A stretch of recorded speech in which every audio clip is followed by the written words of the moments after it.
આજે આપણે વધેલા ભાતમાંથી બાળકોને પ્રિય એવા અને એકદમ ક્રિસ્પી કુરકુરે બનાવવાના છીએ।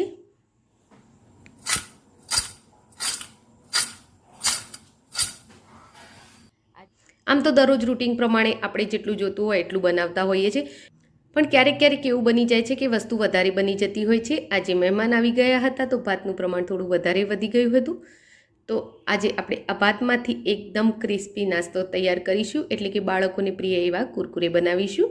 તો એના માટે ભાતને આપણે મિક્સી જારમાં લઈ લઈશું અને એમાં થોડું પાણી એડ કરીશું।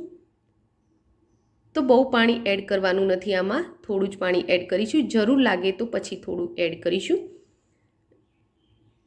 અને બસ એની આ રીતે પેસ્ટ બનાવી લઈશું। તો હવે આ પેસ્ટને આપણે એક બાઉલમાં કાઢી લઈશું। તો મેં જેમાં ભાત ભરેલા હતા એ જ બાઉલમાં કાઢી રહી છું। તો પેસ્ટ આપણે આવી બનાવવાની છે, ભાત એકદમ સોફ્ટ થઈ જાય। હવે એમાં આપણે મસાલા કરી લઈશું। એ પહેલાં આના ડોમાં સારું બાઇડિંગ આવે એના માટે આપણે એમાં 2 ચમચી ચણાનો લોટ એડ કરીશું અને 2 ચમચી કોર્નફ્લોર એડ કરીશું। તો કોર્નફ્લોર ના હોય તો તમે ચોખાનો લોટ યા આરા લોટ પણ એડ કરી શકો છો, અને જો ડો ઢીલો લાગતો હોય તો ચોખાનો લોટ પણ વધારે એડ કરી શકાય છે। હવે એને સારા કલર માટે આપણે અડધી ચમચી કાશ્મીરી મરચું એડ કરીશું અને બજારના જે પેકેટોમાં કુરકુરે મળે છે તેમાં જે મસાલાનો ટેસ્ટ હોય છે એ આ મેજિક મસાલો એ પણ આમાં એડ કરી લઈશું। તો મેજિક મસાલાનું પ્રમાણ તમારે વધારે રાખવું હોય તો પણ રાખી શકો છો, પણ અહીં હું એક જ પેકેટ એડ કરી રહી છું। આ મસાલામાં પણ મીઠાનું પ્રમાણ હોય છે અને મેં ભાતને બાફતી વખતે પણ એમાં મીઠું નાખ્યું છે, તો હવે હું મીઠું એડ નથી કરી રહી, જરૂર લાગે તો કરી શકાય છે। તો ડો આ રેડી થઈ ગયો છે। ડો આનાથી ઢીલો હોય તો નહીં ચાલે, તો થોડો લોટ એડ કરી લેવો, આનાથી કડક હશે તો ચાલશે। હવે કુરકુરેના ઉપર ભભરાવાનો મસાલો રેડી કરી લઈએ। તો અડધી ચમચી એના માટે કાશ્મીરી મરચું લઈશું, એમાં 5 ચમચી કાળા મરીનો પાવડર એડ કરીશું, 5 ચમચી આમચૂર્ણ પાવડર એડ કરીશું, 5 ચમચી સંચળ પાવડર એડ કરીશું અને આ બધી જ વસ્તુને સારી રીતે હલાવી મિક્સ કરી લઈશું। તો આ મસાલો આપણે જેટલા કુરકુરે બનાવવાના છે એના માપથી જ બનાવ્યો છે। તો મસાલાને મેં મિક્સ કરી લીધો છે। તો હવે આપણે એક પ્લાસ્ટિકની થેલી લઈશું અને એને આ રીતે ઊંધી કરી લઈશું અને એને આ રીતે ગ્લાસમાં મૂકી દઈશું। તો તમારી જોડે પાઇપિંગ બેગ હોય તો એ પણ વાપરી શકો છો અને દૂધ કે છાશની થેલી હોય તો એ પણ વાપરી શકાય છે। હવે આમાં ડો ભરી લઈશું અને પ્લાસ્ટિકની આ થેલીને ઉપરથી બંધ કરી લઈશું અને નીચેની સાઈડે એને એક નાનો હોલ પાડી લઈશું।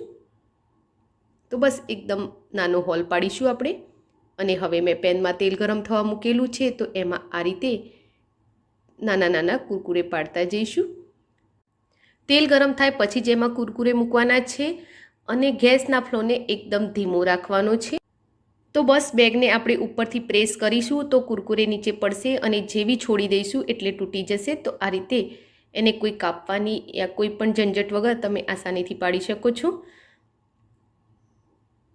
તો જેટલા સમય એટલા કુરકુરે આપણે એક બેચમાં કરીશું, જ્યાં જગ્યા લાગતી હોય તે આપણે મૂકતા જઈશું અને હવે એને ધીમા ગેસ પર બરોબર સાંતળી લેવાના છે, એટલે કે એકદમ ક્રિસ્પી કરવાના છે। જો ગેસનો ફ્લો ફૂલ હશે તો કુરકુરે લાલ થઈ જશે અને એકદમ ક્રિસ્પી નહીં થાય।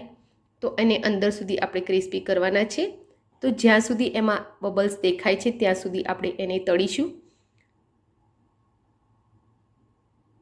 અને હવે એમાં બબલ્સ દેખાતા બંધ થવા લાગ્યા છે, એટલે કે આપણા કુરકુરે એકદમ ક્રિસ્પી થઈ ગયા છે।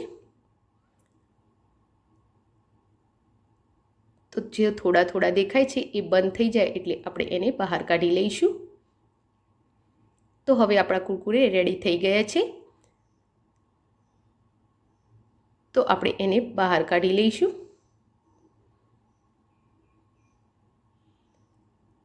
તો પહેલાં તો આપણે એને કાણાવાળા વાસણમાં જ કાઢીશું એટલે એનું એક્સ્ટ્રા તેલ નીકળી જાય અને એ જ રીતે આપણે બીજી બેચ પણ રેડી કરી લઈશું। તો કુરકુરેની સાઈઝ જો મોટી રાખવી હોય તો એને ઉપરથી થોડીવાર વધારે પ્રેસ કરી રાખવું અને જો ડો થોડો હાર્ડ હોય અને જાતે જ તૂટીને નીચે ના પડતા હોય કુરકુરે તો એને કાતરની મદદથી કાપી લેવા અને આ રીતે આપણે બીજી બેચ પણ રેડી કરી લઈશું।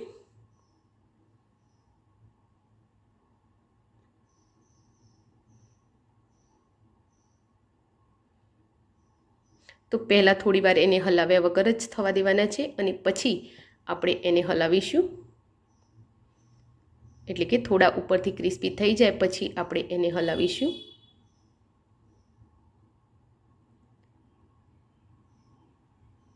અને હવે આ બેચ પણ રેડી થઈ ગઈ છે, તો આપણે એને કાઢી લઈશું.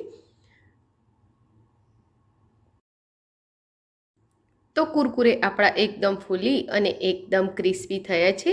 જુઓ, હું તમને બતાવું.